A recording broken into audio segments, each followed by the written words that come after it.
नमस्कार, मैं रीनू यादव आप सभी दर्शकों का अन्नदाता कार्यक्रम में स्वागत करती हूं। किसान बहुत परिश्रमी होते हैं। वे खेतों में जी तोड़ मेहनत करते हैं। जो अनाज, फल और सब्जियां उगाते हैं, हमारे देश की अर्थव्यवस्था का लगभग समूचा भार उन्हीं के कंधों पर ही है। ऐसे ही भारतीय किसानों को खेती बाड़ी से जुड़ी बहुत सी नई, रोचक और लाभकारी जानकारियां देने के लिए हर रोज सुबह हम आपके साथ आते हैं। तो चलिए कार्यक्रम शुरू करने से पहले देखते हैं क्या है आज के अन्नदाता में। जैविक खेती के लिए उपयोगी है जीवामृत।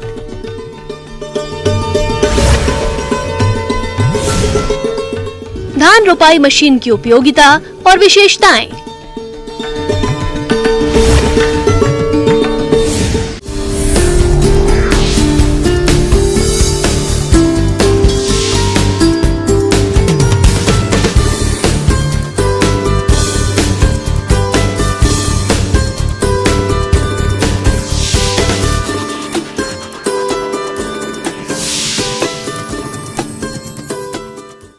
आज जैविक खेती की ओर किसान अपना रुख कर रहे हैं और जो किसान जैविक खेती कर रहे हैं वे कई प्रकार के जैविक खादों का प्रयोग करते हैं, जिसमें जीवामृत बहुत ही महत्वपूर्ण है, जो पौधों की वृद्धि और विकास में सहायक है। साथ ही जीवामृत द्वारा कई प्रकार के कीटों का नियंत्रण आसानी से किया जा सकता है।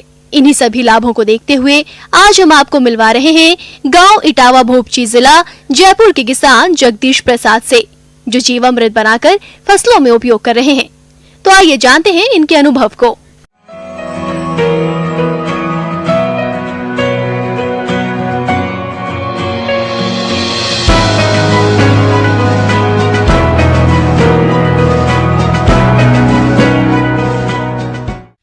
आजकल दिनों दिन जैविक खेती का जो चलन दिनों दिन बढ़ता जा रहा है, उसी को ध्यान में रखते हुए मैंने भी अपने पोलिया हाउस में और बाकी फसलों में मैंने ये जो जैविक कल्चर वगैरह है वो तैयार करना चालू किया है। तो पिछले मैं 2-3 साल से कल्चर तैयार कर रहा हूँ। इनमें 2 कल्चर मुख्यतः अभी मैं काम में ले रहा हूँ, एक तो जीवामृत का और दूसरा डिकम्पोजर का। जैविक खेती के अंतर्गत किसानों के पास उपलब्ध संसाधनों से ही अधिक पैदावार लेना है, जैसे रासायनिक उर्वरकों की जगह अधिक से अधिक जैविक खादों का प्रयोग करना, जिनमें कंपोस्ट खाद, वर्मी कंपोस्ट, जीवामृत, गोमूत्र आदि का प्रयोग करना है। जिसमें आज हम बात करने जा रहे हैं जीवामृत के बारे में, जिसे किसान भाई कम लागत में अपने ही घर पर बनाकर खेतों में प्रयोग करके अधिक लाभ ले सकते हैं। जो जीवामृत का कल्चर है उसमें जो एक तो गाय के गोबर में और जो मूत्र में जो सूक्ष्म जीवाणु पाए जाते हैं उनको डेवलप किया जाता है, और एक जो हमारे मिट्टी में सूक्ष्म जीव पाए जाते हैं उनको डेवलप किया जाता है। तो उन्हीं सूक्ष्म जीवों को डेवलप करके खेत में देने को हम जीवामृत बोलते हैं, और उसको तैयार कैसे करते हैं ये मैं बताना चाहता हूँ। तो उनको तैयार करने के लिए हम 180 लीटर शुद्ध पानी लेते हैं एक साफ ड्रम में। उसके अलावा हम 10 किलो देसी गाय का गोबर लेते हैं। उसके अलावा 10 लीटर देसी गाय का गोमूत्र लेते हैं, और एक जो बड़ी या पीपल या बड़े बरगद के नीचे की शुद्ध मिट्टी लेते हैं 1 किलो। उसके अलावा 2 किलो हम बेसन लेते हैं और 2 किलो उसमें गुड़ लेते हैं। ये उसमें सामग्री की जरूरत पड़ती है। उसको बनाने के लिए शुरुआत करते हैं हम 180 लीटर पानी से। उसमें 180 लीटर पानी में हम गुड़ को अच्छी तरह से घोल के उसमें डाल लेते हैं, और बेसन को अच्छी तरह से घोल के उसमें डाल लेते हैं। उसके बाद में देसी गाय का गोबर लेते हैं। गोबर जितना ताज़ा हो उतना ही बढ़िया होता है, तो उसको ताज़ा गोबर को हम अच्छी तरह से एक अलग टब में घोल कर उसमें डाल देते हैं। और उसके अलावा 10 लीटर गोमूत्र लेते हैं। गोमूत्र जितना पुराना होगा उतना ही बढ़िया है। गाय का गोबर जितना ताज़ा होगा उतना बढ़िया है, और गोमूत्र जितना पुराना होगा उतना ही बढ़िया है। तो देसी गाय का गोमूत्र लेते हैं 10 लीटर, उसको भी उसी में डाल देते हैं। और बड़े बरगद या पेड़ के नीचे की शुद्ध मिट्टी 1 किलो लाके उसे भी हम उसी ड्रम में डाल देते हैं। उसमें डालने के बाद में हम उसको सुबह शाम दोनों टाइम हिलाते हैं, और एक सूती कपड़े से उसके ड्रम के मुंह को अच्छी तरह से बांध देते हैं। फिर करीब उसको 7 से 10 दिन तक हम उसको अच्छी तरह से सुबह शाम हिलाते हैं। हिलाने के बाद में उसमें अच्छी महक आना शुरू हो जाती है, तो उसका मतलब यह है कि अपना कल्चर जो है वो बनकर तैयार हो गया है। तैयार होने के बाद में उसको अप्लाई, जो खेत में अप्लाई करने के तरीके हैं वो 3-4 तरीकों से हम अप्लाई कर सकते हैं। या तो उसे हम अपने जो खेत में गोबर खाद वगैरह डालते हैं उसमें मिक्स करके उसको ब्रॉडकास्ट कर सकते हैं। उसके अलावा हम अगर चाहें तो उसको अच्छी तरह से छान कर ड्रिप के माध्यम से भी फसल में दे सकते हैं। और जो तीसरा तरीका होता है उसे हम जो केंचुआ खाद है उसमें मिक्स करके बेड के ऊपर हाथों से भी एक एक पौधे के जड़ों में डाल सकते हैं। उसे अप्लाई करने का ये भी एक तरीका होता है। किसान भाइयों, अब एक नजर डालते हैं फसल उत्पादन एवं बागवानी में जीवामृत के प्रयोग से होने वाले लाभ के बारे में, जो इस प्रकार से है। जीवामृत पौधे को अधिक ठंड और अधिक गर्मी से लड़ने की शक्ति प्रदान करता है। फसलों पर इसके प्रयोग से फूलों और फलों में वृद्धि होती है। जीवामृत सभी प्रकार की फसलों के लिए लाभकारी है। इसमें कोई भी नुकसान देने वाला तत्व या जीवाणु नहीं है। जीवामृत के प्रयोग से उगे फल, सब्जी, अनाज देखने में सुंदर और खाने में अधिक स्वादिष्ट होते हैं। पौधों में बीमारियों के प्रति लड़ने की शक्ति बढ़ाता है। मिट्टी में से तत्वों को लेने और उपयोग करने की क्षमता बढ़ती है। बीज की अंकुरण क्षमता में वृद्धि होती है। इससे फसलों और फलों में एक सारता आती है तथा पैदावार में भी वृद्धि होती है। इनका जो सबसे बड़े फायदे होते हैं वो है सूक्ष्म जीवों का अपने खेत में बढ़ोतरी हो जाना। जो सूक्ष्म जीव हैं वो एक तो बीमारियों से अपने पौधों की रक्षा करते हैं, उनकी इम्यूनिटी पावर को बढ़ा देते हैं। दूसरा जो सबसे बड़ा फायदा होता है वो है पौधे द्वारा जो न्यूट्रिशन वगैरह का जो अपटेक है वो उनको सूक्ष्म जीव बढ़ा देते हैं। तो हमारे पौधे की हेल्थ भी बढ़िया बनती है और जो प्रोडक्शन आता है उसकी क्वालिटी भी बहुत शानदार होती है। उसके अलावा जो रासायनिक खाद वगैरह है वो देने की जरूरत हमें कम से कम पड़ती है। तो ये बहुत ज़्यादा फायदे होते हैं। और एक जो सबसे बड़ा जो फायदा होता है वो है रासायनिक खेती या रासायनिक प्रोडक्शन से हमारे अपनी जनरेशन को बचाने का, वो भी हम अच्छी तरह से बचा पाते हैं और अपने धरती की रक्षा कर पाते हैं। किसान भाइयों, अभी तक आपने खेती से जुड़ी हुई कुछ उपयोगी जानकारियां देखी हैं। अब लेते हैं एक छोटा सा ब्रेक, जल्द ही लौटेंगे। कार्यक्रम में आगे भी है खेती बाड़ी से जुड़ी बहुत सी महत्वपूर्ण जानकारियां, तो बने रहिए हमारे साथ।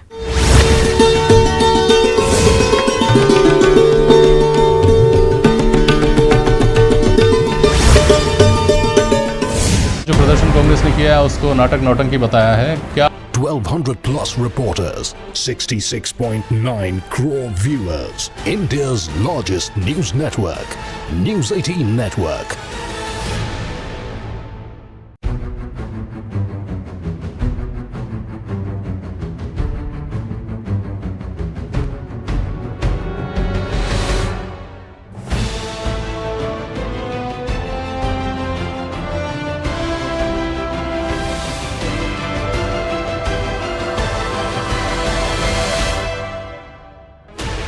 Sixteen channels, 15 languages, 26 states, 1200 plus reporters, 66.9 crore viewers, India's largest news network, News 18 Network.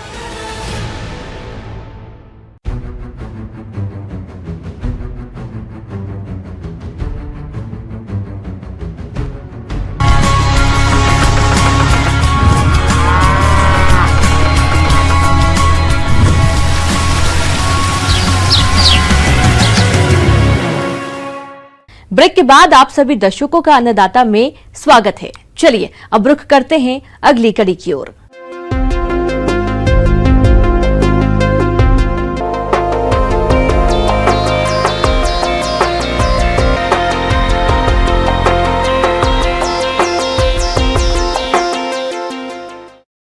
हमारे राज्य में खरीफ मौसम में धान की खेती बहुत से किसान रोपा विधि से करते हैं, लेकिन धान का रोपा लगाते समय मजदूरों की समस्या देखने को मिलती है।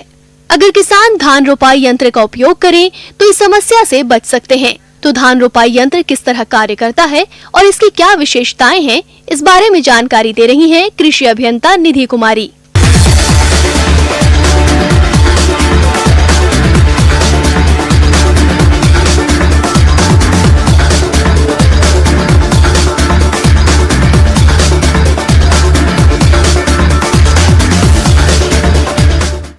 तो पैडी ट्रांसप्लांटर एक्चुअली एक ऐसा यंत्र है जिसको आप प्रयोग करके लेबर की रिक्वायरमेंट को कम कर सकते हैं और जो आपका कॉस्ट होता है, जो उसमें खर्च होता है खेती करने में, वो आप कम कर सकते हैं। क्योंकि ऐसा देखा गया है कि आप जब धान की खेती या रोपाई या बुआई करते हैं, अगर आप उसको मैनुअली मानव संचालित अगर वो होता है तो उसमें बहुत कम ही एरिया आप ट्रांसप्लांट कर पाते हैं। जैसे कि 700 से 10,000 स्क्वायर मीटर की क्षेत्रफल को आप कवर कर पाते हैं। लेकिन अगर हम मैकेनाइजेशन की बात करें तो पैडी ट्रांसप्लांटर अगर यूज़ करते हैं तो उससे आपकी जो फील्ड कैपेसिटी है, जो बोलते हैं कि प्रति हेक्टेयर प्रति घंटे कितना हेक्टेयर आप जो ट्रांसप्लांट कर सकते हैं, ये काफ़ी बढ़ जाता है। तो उसमें पैडी ट्रांसप्लांटर बेसिकली दो प्रकार के होते हैं, मुख्यतः दो प्रकार के होते हैं। एक होता है आपका जो मानव द्वारा संचालित होता है जिसको बोलते हैं मैन्युअली ऑपरेटेड पैडी ट्रांसप्लांटर, और दूसरा होता है राइडिंग टाइप और उसको बोलते हैं हम सेल्फ प्रोपेल्ड मतलब स्वसंचालित पैडी ट्रांसप्लांटर। धान की यांत्रिक रोपाई के लिए चटाई नुमा नर्सरी तैयार करने की जरूरत होती है। यंत्र से धान की अच्छी रोपाई मुख्य रूप से चटाई नुमा पौध की गुणवत्ता पर निर्भर करती है, इसलिए अच्छी चटाई नुमा पौध तैयार करना जरूरी है। इसके लिए सबसे पहले स्वस्थ बीज का चयन करें, फिर बीज को पानी में भिगोकर गीली बोरी को 24 घंटे तक ढक कर रखें। जब बीज अंकुरित हो जाए और जड़ का शुरुआती भाग दिखे, तब नर्सरी बेड में बीजों की रोपाई करें। नर्सरी बेड तैयार करने के लिए आमतौर पर गोबर की खाद या वर्मी कंपोस्ट 1:3 में मिट्टी में मिलाया जाता है। बीज को नर्सरी में बोने के बाद पौध में 18 से 23 दिनों में 3 से 4 पत्तियां आ जाती हैं, तब धान की रोपाई कर सकते हैं। इसके लिए तैयार पौध को सावधानी पूर्वक यंत्र प्लेटों के आकार का काटा जाता है। तो पैडी ट्रांसप्लांटर जो होता है वो दो प्रकार के होते हैं। उसमें हम अगर बात करें पहले तो राइडिंग टाइप या सेल्फ प्रोपेल्ड टाइप की, तो ये दो प्रकार के होते हैं मुख्यतः। सेल्फ प्रोपेल्ड में आपके होते हैं कि एक होता है कि जो 6 रो ट्रांसप्लांट करता है, मतलब अगर आप एक बार पैडी ट्रांसप्लांटर चलाते हैं तो वो 6 पंक्तियों में रुपाई करते हैं। और दूसरा होता है 8 रो में जो रुपाई करते हैं। तो 6 रो वाले जो होते हैं वो सिंगल एक्टिंग मैकेनिज्म पे काम करता है, तो इसकी जो फील्ड कैपेसिटी होती है काफ़ी कम होती है। तो पहली बात कि ये कैसे संचालित होते हैं, तो सेल्फ प्रोपेल्ड बेसिकली आपका डीजल इंजन से भी संचालित हो सकता है या पेट्रोल से भी संचालित हो सकता है। और इसकी जो कूलिंग, इंजन की जो कूलिंग होती है, जैसे आप देखते हैं कि ऑटोमोबाइल्स में हम पानी का प्रयोग करते हैं, तो यहाँ पे एयर कूल्ड कूलिंग मैकेनिज्म होता है। तो इससे आपको अन्य व्यवस्था नहीं करनी पड़ती है पानी की या फिर किसी और चीज। खेत की तैयारी सामान्य तौर पर पडलिंग करके की जाती है। तैयार खेत में लगभग 1 से 2 इंच तक पानी रहना चाहिए ताकि यंत्र आसानी से चल सके और रोपाई का काम सुगमता से हो सके। खेत में अधिक पानी होने पर और अधिक गहराई तक जुताई करने पर यंत्र को चलाने में कठिनाई होती है। चटाईनुमा पौध को प्लेट में रखने की विधि। चटाईनुमा पौध को ठीक से उगाया जाना चाहिए ताकि इसे मशीन की प्लेट में ठीक से बिना टूटे हुए रखा जा सके। चटाईनुमा पौधे को प्लेट में आसानी से सरकाते हुए प्रवेश कराना चाहिए। पौध को प्लेट में रखने के पूर्व पौध दबाने की रॉड को हटा लिया जाता है और पौध रखने के बाद रॉड को पुनः वहीं लगा दिया जाता है। जब प्लेट में पौध आधी रह जाए तो प्लेट को पौध से पुनः भर दिया जाता है, जिससे पौध से पौध की दूरी एक समान बनी रहती है। तो सेल्फ प्रोपेल्ड में जो देखा गया है, इसका जो फील्ड कैपेसिटी होता है 0.13 से लेके 0.20 हेक्टेयर प्रति घंटे की होती है। तो इसमें अगर बात करें कि कितने व्हील होते हैं, तो व्हील इसमें एक व्हील होता है, सिंगल व्हील ड्रिवन बोलते हैं उसको। तो इसमें एक ही व्हील होता है, लेकिन इसको संचालित करने के लिए जो पावर चाहिए होता है वो बेसिकली आपके छोटे इंजन भी संचालित कर सकते हैं और इसमें लगते हैं आपको बेसिकली आपको लग जाता है 4 HP जैसे पावर की रिक्वायरमेंट हो जाती है। तो ये होता है आपका 8 रो ट्रांसप्लांटर।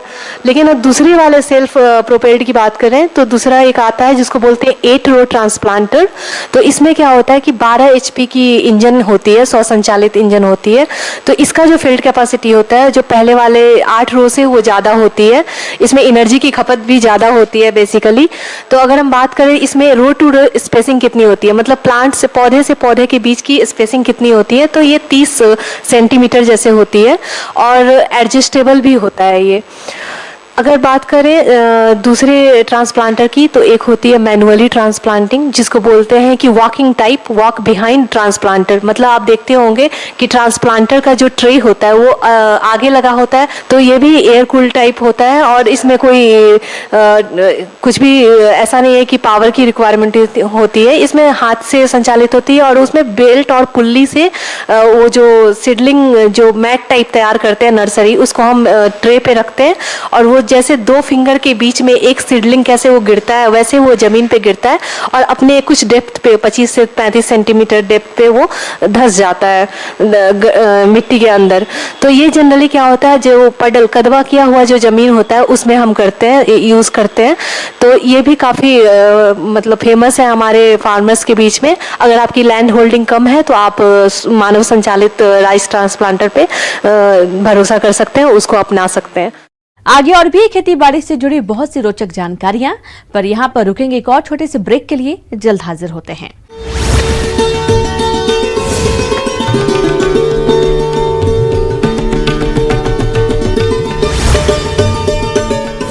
जो प्रदर्शन कांग्रेस ने किया है उसको नाटक नौटंकी बताया है। क्या 66.9 crore viewers, India's largest news network, News 18 Network.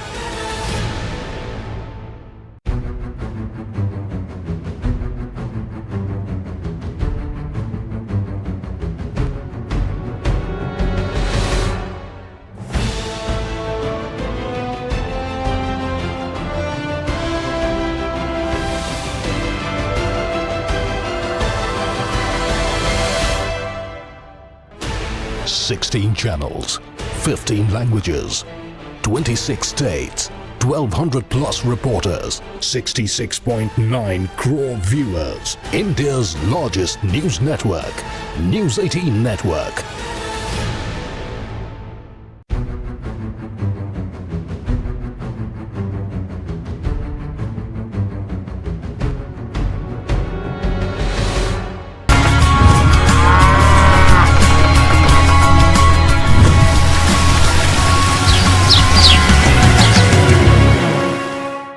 Break के बाद एक बार फिर से आप सभी दर्शकों का अन्नदाता कार्यक्रम में स्वागत है। बढ़ते हैं अगली प्रस्तुति की ओर।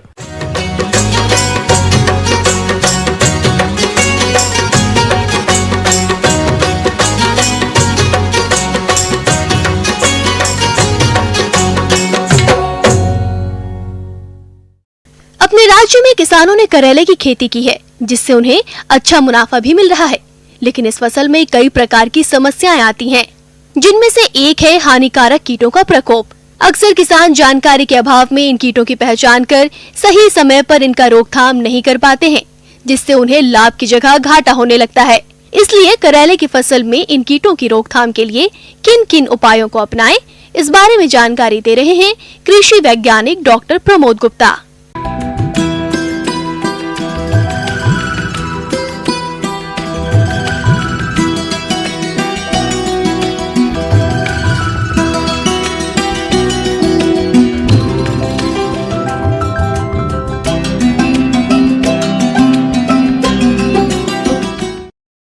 नमस्कार किसान भाइयों, मैं चर्चा करूंगा आपसे आप जो करेली की फसल जो भी जिस समय खूब आ रही जो भी है, देखा जाए अगर जो करेली की फसल में हम जो है शुरू से बीज बोने से लेके अपना तुड़ाई तक जो भी है कुछ ना कुछ जो है प्रबंधन जो है बीज की जो है समस्या से लेके तुड़ाई तक की समस्या रहती है। जैसे ही पौधा थोड़ा सा बड़ा हुआ जो भी है तो उसमें बहुत प्रकार के कीड़े और साथ में हमारे निमेटोड जो कि जड़ के अंदर छुपे रहते हैं। अगर पौधों की बढ़वार अगर रुक गई, अगर कहीं किसी प्रकार की वो पौधा पीला पड़ के झुक गया, समझ लीजिए वहाँ पे जो है सूत्रकृमि निमेटोड की समस्या है जो भी है। तो उसकी समस्या से निदान पाने के लिए उसका सीधे पौधे उखाड़ के आप जो भी है दूसरी जगह जो है निकाल के डाल दीजिए इसको जो भी है। कोशिश करें फसल चक्र का जो है जरूर उपयोग करें आप जो भी है। ट्राइकोडर्मा का अगर आप उपयोग करते हैं साथ में, तो ट्राइकोडर्मा तो ऐसा कि उसमें बहुत प्रकार के हार्मोन्स पाए जाते हैं जो भी है, जो कि पौधों की वृद्धि के लिए बहुत ही आवश्यक होते हैं जो भी है। किसान भाइयों, इसके अलावा सूत्रकृमि कीट के रासायनिक नियंत्रण के लिए 50 ग्राम थायोमेथाक्सैम और 1 लीटर क्लोरपाइरिफॉस दवा को घोलकर सिंचाई जल के साथ प्रयोग करने से इस कीट के प्रकोप को रोका जा सकता है। इसके बाद जैसी हमारी फसल बढ़ी तो आजकल तो करेला होता तो बहुत कड़वा है, लेकिन ऐसे ऐसे कीड़े आ गए हैं, आप देखेंगे जो भी है। करेले की फसल में कई तरह के रस ये कीट फसल की पत्तियों, शाखाओं और फलों का रस चूसकर नुकसान पहुंचाते हैं। इसका सीधा प्रभाव फसलोत्पादन पर पड़ता है। तो इन रस चूसक कीटों के जैविक नियंत्रण के लिए फसल में प्रति एकड़ 8 से 10 नीले और पीले चिपचिपे ट्रैप लगाएं। साथ ही 5 मिलीलीटर नीम तेल को 1 लीटर पानी में घोलकर फसल पर छिड़काव करें। यदि रस चूसक कीटों का प्रकोप क्षति स्तर से अधिक है तो आप इनकी रोकथाम के लिए इमिडाक्लोप्रिड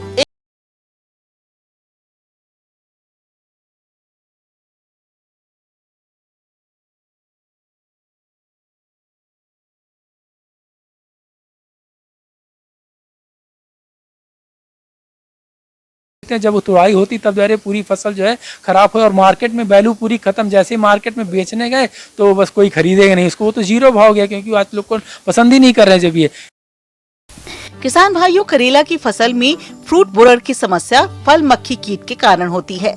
इस कीट की मक्खी फूल से फल बनते समय उनमें अपने अंडे दे देती है और फल बड़े होने पर इसके मैगट फलों को अंदर ही अंदर खाते रहते हैं, जिससे फल सड़ जाता है। तो आप इस कीट के नियंत्रण के लिए सबसे पहले खेतों में 10 से 15 प्रति हेक्टेयर की दर से मेथाइल यूजिनॉल ट्रैप लगाएं, जिनमें नर फल मक्खी एकत्रित होकर नष्ट होती रहती है।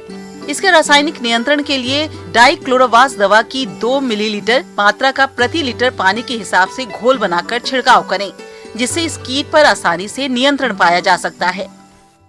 साथ में किसान भाई से निवेदन ये भी करूंगा कि हम हमेशा इस चीज़ का ध्यान रखें।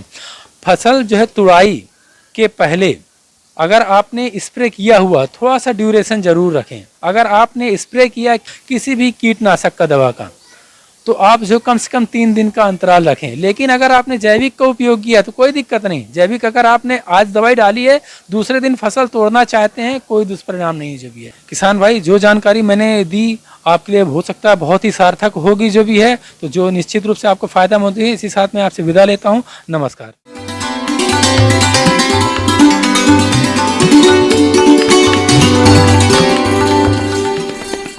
अन्नदाता हेल्पलाइन निःशुल्क फोन संपर्क सेवा के माध्यम से आपके द्वारा पूछे गए प्रश्नों में से 1 या 2 महत्वपूर्ण प्रश्न को हम अपने कार्यक्रम में शामिल करते हैं और इसी के तहत आज का चयनित प्रश्न और उसका जवाब इस प्रकार है।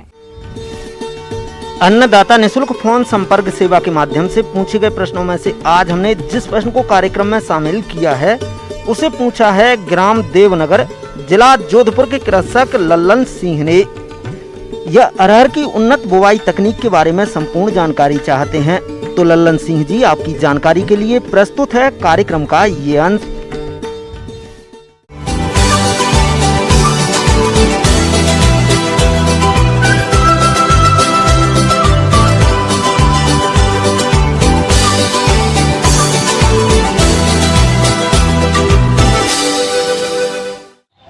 आइए किसान भाइयों, हम लोग बात करते हैं कि अरहर का क्रॉप कैसे लगावें, अरहर का खेती कैसे करें। सबसे पहले हम लोग मिट्टी का चुनाव करेंगे जिसकी चिकनी दोमट मिट्टी हो, उसका पीएच उदासीन हो या क्षारीय या हल्का अम्लीय हो, वो भी चल सकता है। अरहर की फसल से अच्छा उत्पादन लेने के लिए हल्की दोमट अच्छी जल निकास वाली ऊपरी भूमि से इसकी बुवाई करना सर्वोत्तम होता है। खेत की तैयारी के लिए 1 से 2 बार अच्छी प्रकार जुताई करें तथा अंतिम जुताई के समय 20 से 25 टन गोबर की खाद डालकर पाटा लगाकर खेत को समतल कर लें। उसमें क्या होगा, ऑर्गेनिक खाद की जो कमी होगी या न्यूट्रिएंट की कमी होगी उसकी भी भरपाई हो जाएगी और उसकी मिट्टी की जो भौतिक दशा है वो उसमें सुधार हो जाएगा। उसके बाद जो अरहर के किस्म हैं, जो प्रमुख किस्म है जो किसान भाइयों को प्रयोग करना चाहिए वो है राजेंद्र अरहर 1, नरेंद्र अरहर 1, ये मालवीय अरहर, पूसा 9, बहार, ये सारे किस्म का वो प्रयोग करेंगे तो अच्छी उपज उसको मिल सकती है। उसका बीज दर 1820 केजी प्रति हेक्टेयर उपयोग कर सकते हैं। किसान भाइयों, हर फसल की भांति अरहर की फसल को कुछ पोषक की जरूरत होती है जिनकी मात्रा मिट्टी में मौजूद तत्वों के आधार पर दी जाती है।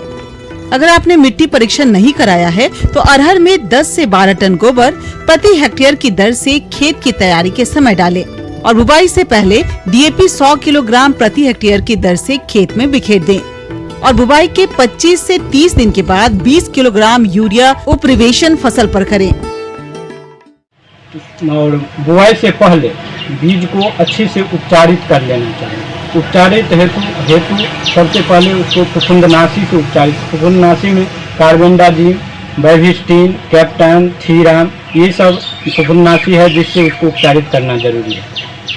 कार्बेंडाजिम का 1 ग्राम प्रति केजी सीड के लिए अनुशंसित मात्रा है। बेविस्टिन, कैप्टन और थीरम का 2 से 2.5 ग्राम प्रति केजी सीड के लिए अनुशंसित मात्रा है, जिससे आप उपचारित कर सकते हैं।